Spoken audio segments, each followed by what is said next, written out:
ସମୁଦି ପୁଣି ଦେଖା ହବ ଥାନାରେ। ସମୁଦି ଗଲାବେଳେ ଗୋଟିଏ କଥା କହି ଯାଉଛି, ମନେ ରଖିଥିବ କେଶବ ବଡ଼ ପଣ୍ଡା। ଏମିତି ଏକ ଅହଙ୍କାର ବୃକ୍ଷରୁ ବିନାଶର ଫଳ ସୃଷ୍ଟି ହୁଏ। ବିନାଶର ଫଳ।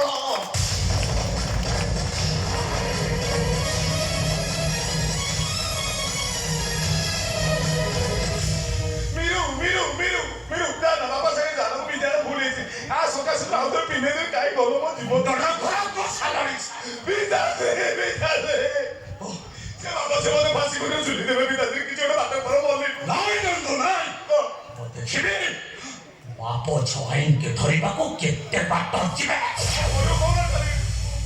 ଆଚ୍ଛା ନନ୍ଦୁ, ବାପା କହିଲୁ ଲଙ୍କା କାହା ପାଇଁ ଧ୍ୱଂସ ହେଇଥିଲା? ଲଙ୍କା କାହା ପାଇଁ କଣ?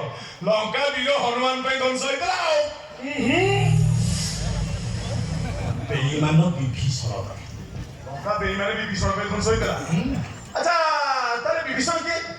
ତୋର ଏଇ ସାବତ ରାମ ସତୀ ଆଜି ମୁଁ ମାତୃ ହତ୍ୟା କରିବି। ମାତୃ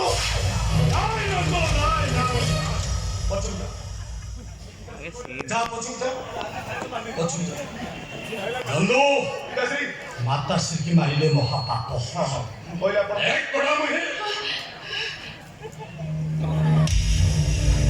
ମତେ ଖାଲି କହ, ସମୟ ଟିକେ ଫୋନ କରି ଡାକିଥିଲା କିଏ?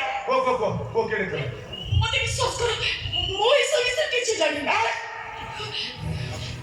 କିଛି ଜାଣିବ? ମୁଁ କିଛି ଜାଣିନି। କିଛି ଜାଣିନୁ? ମତେ ବିଶ୍ୱାସ କର, କିଛି ମତେ ବିଶ୍ୱାସ କର।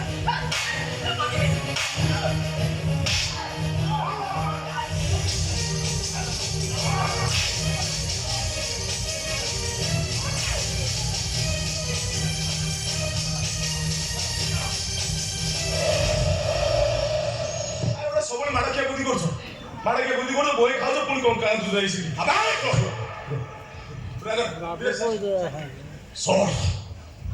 ଆମେ ବାପ ପୁଅ ସବୁଦିନେ ମଦ ମାଂସରେ ବୁଡି ରହିବୁ। କିଛି କହିବନି, କିଛି କରିପାରିବନି ତମେ। ଆମେ ବାପ ପୁଅ ସବୁବେଳେ ନାରୀକି ଧର୍ଷଣ କରିବୁ। କିଛି କହିବନି। ପିତାଶ୍ରୀ ନନ୍ଦଲାଲର ଭାଗବତ କହିଲା, संसारे थी पूजते तीन है गोविंद, कलियुग निरंजन है गोविंद, परस्त्री कुआ पड़ा रतई है गोविंद, निज स्त्री कूद पुतई है